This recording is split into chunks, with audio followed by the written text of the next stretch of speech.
Now from the Target 12 investigators, after nearly 5 years of legal proceedings, including an appeal and mistrial, a criminal case against a Providence police officer has finally come to a close. Sergeant Joseph Hanley pleaded no contest to an assault charge from 2020.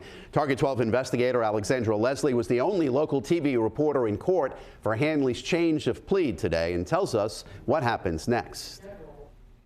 The veteran police officer has been on unpaid suspension for nearly 5 years.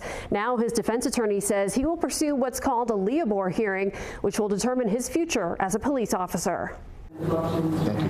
A years-long legal battle for Sergeant Joseph Hanley came to a resolution on Friday morning. The veteran Providence police officer pleaded no contest to a misdemeanor assault charge from 2020, avoiding what would have been Hanley's third trial in 5 years. It didn't go as we had originally set out to do. Hanley was accused of beating a man he was placing under arrest. He was a 17-year veteran of the Providence Police Department at the time.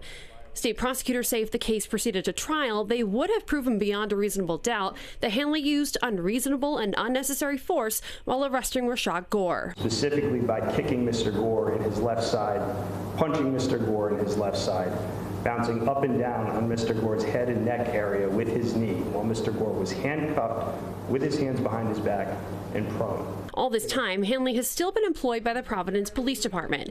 He had served 6 months paid suspension before being placed on unpaid suspension.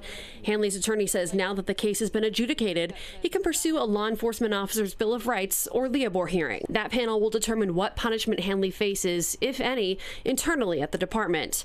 Mayor Brett Smiley has previously said he would seek to fire Hanley. Ideally, he'd like to return.